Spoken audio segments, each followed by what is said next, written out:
A reading from the Holy Gospel according to Mark. Glory to you, Lord. Jesus took Peter, James, and John and led them up a high mountain apart by themselves. And he was transfigured before them. And his clothes became dazzling white, such as no fuller on earth could bleach them. Then Elijah appeared to them, along with Moses, and they were conversing with Jesus. Then Peter said to Jesus in reply, "Rabbi, it is good that we are here. Let us make 3 tents, one for you, one for Moses, and one for Elijah." He hardly knew what to say. They were so terrified. Then a cloud came, casting a shadow over them. From the cloud came a voice. "This is my beloved Son. Listen to him." Suddenly, looking around, they no longer saw anyone but Jesus alone with them. As they were coming down from the mountain, he charged them not to relate what they had seen to anyone, except when the Son of Man had risen from the dead. So they kept the matter to themselves, questioning what rising from the dead meant. The Gospel of the Lord. Praise you, Lord Jesus Christ. In 1852, the first summit building was built on the top of Mount Washington here in New Hampshire. The highest summit in the Northeast had recently become a tourist attraction, and a building needed to be built on top to shelter those who came up the mountain. Well, building a building on the top of Mount Washington in the harsh weather and high winds there proved to be a difficult task. But over the course of that summer, stones were collected to build the walls, lumber was brought up on pack horses to build the roof, and the whole building was tied down with 2-inch cables cemented into the rock to keep the building from blowing away. The last piece of the building to be brought up the mountain was the great wooden front door, built out of a solid piece of oak and crafted by a Mr. Lucius Rosebrook of Lancaster. Now, legend has it that Lucius insisted on personally delivering the door to the building site himself. And he climbed Mount Washington with this great door on his back, all the way from the Glen House down in the valley up to the summit. He also carried a jug of molasses in his hands to refresh himself along the way. Now, you may be very impressed by this legendary feat of Mr. Lucius Rosebrook, but you know who would not be so impressed would be Isaac in our reading today. So you're saying Lucius brought a door up Mount Washington? Big deal. I had to bring a whole stack of firewood on my back up Mount Moriah, and do you know why I had to do that? So my father could start a fire and offer me up as a burnt sacrifice to the Lord. Try that as a difficult task. Now, in Abraham's defense, this is what God asked him to do, to offer his son up in sacrifice, apparently to kill his son. And this wasn't just any son. This was the son that Abraham had prayed for years, who he had almost given up hope of ever having in his old age. This was the son that God had promised would be the start of a new nation, who had just arrived with great rejoicing. Abraham thought that he had finally figured God out. Everything was going according to plan. Everything was great. He was on top of the mountain. And it was at that moment that God said, "Oh, by the way, Abraham, now give me back your son that I gave to you." This story is a test of faith, but not just for Abraham. I think for all of us who read this story and try to figure out, what is God doing here? Is God really asking Abraham to kill his son? Is that what God is like? Is he a cruel tyrant who takes away the things that we most cherish, who gives only to take away again? When I was pastor up in Lancaster, the same place where Mr. Lucius Rosebrook was from, he was sort of a local legend, I too decided to climb Mount Washington one day. And I didn't carry a door on my back, but I had my backpack with all the things I thought I needed for this hike. I thought I was reasonably well prepared. And I went up the Tuckerman's Ravine Trail, probably the most popular trail on Mount Washington. It took me maybe 4 hours to get to the top of the mountain. And it was great. I saw the summit house is still up there. You can still take a tour. The great wooden door is still there on its hinges. and I had a nice lunch on top. That was not so bad, I said. 4 hours up, that was easy. It's all downhill from here. But then I looked at my map that I had brought in my backpack, and I was looking for a trail down, and I saw a trail on my map that said Huntington Ravine Trail. And I said, well, that sounds good. It looks like it goes back in the general direction I want to go, back to my car. In fact, it looks like it goes straight as an arrow. This is going to be the great trail to take.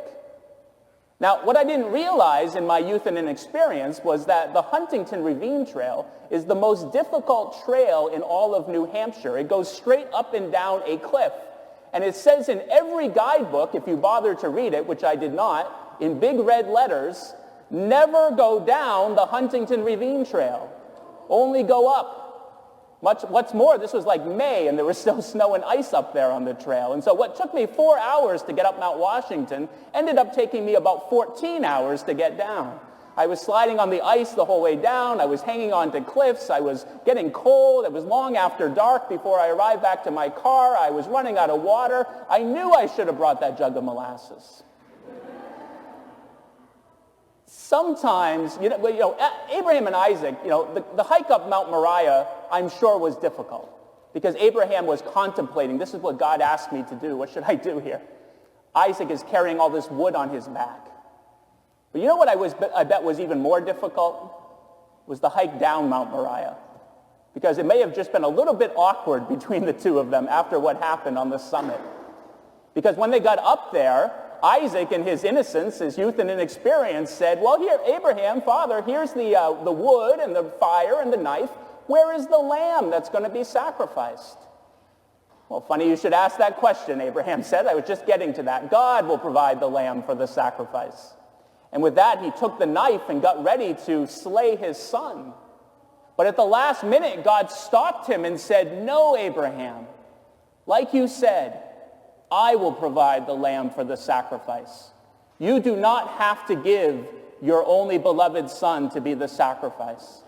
I will give my only beloved son to be the sacrifice. He too will carry a great piece of wood on his back, the wood of the cross. He will climb a mountain right next to here, the next mountain over, called Mount Calvary. He will climb that mountain with the cross on his back, and he will offer his life freely, taking the place not only of your son, but of all sinners in the world marked for death. And Abraham and Isaac look over, and they see a ram caught in a thorn bush, and they go out and get it, and they offer up that ram in sacrifice to the Lord instead in place of Isaac. And that's an image, of course, of Jesus, crowned with thorns and crucified, giving his life freely on the cross. Like many things in the Old Testament, I don't think we understand exactly what God is doing in the story until we see the fulfillment of it in Jesus. The story of Abraham and Isaac is not the story of God as a cruel tyrant taking our life from us. Rather, it's the story of a God of love who gives his only beloved son out of love for us, who gives his life freely to us. No one has greater love than to give his life for his friends, and that's what Jesus does on the cross, revealing God as a God of love. Jesus knew his whole life that he was headed to the cross, that he was headed to Jerusalem, that he was headed to Mount Calvary. And that's why in our gospel today, he goes up the mountain with some of his disciples. And the mountain he goes up is not Mount Moriah or Mount Calvary, it's Mount Tabor in northern Israel. And he gives them a glimpse of his glory. He's transfigured before them. He shows them a little glimpse of what he's like up in heaven, a little glimpse of what he will be like after the resurrection. And he does that because he knows that the road ahead is going to be difficult. As hard as it was to climb up that mountain, the road back down to Jerusalem is going to be the difficult one. And Jesus knows we all need a little mountaintop experience. We all need a little sweetness. We all need a little molasses in our life to keep us going sometimes. Someone obviously heard my homily last night and they dropped off a 16-ounce jar of molasses right here. They knew I needed it to get through this homily. And that's what the apostles needed too. They needed someone, they needed this experience to help them because the road ahead was going to be difficult. And Peter says, Lord, it is good that we are here. This is wonderful. Let's stay here forever. I'm going to build you a summit house up here. I'm going to build you a home where we can stay. I'll bring that door up my back if need be to finish it up. And I think we feel that way sometimes. Maybe we've had mountaintop experiences. Maybe we've gone to a Steubenville East or a Curcio or a Life in the Spirit or a Welcome Weekend, and we feel like we're on top of the world. We have everything figured out. We could do anything for God. But the problem is that we can't stay on the mountain forever. We have to come back down eventually. And that road is often the difficult one. It's the way of the cross. It's picking up our cross every day to follow Jesus.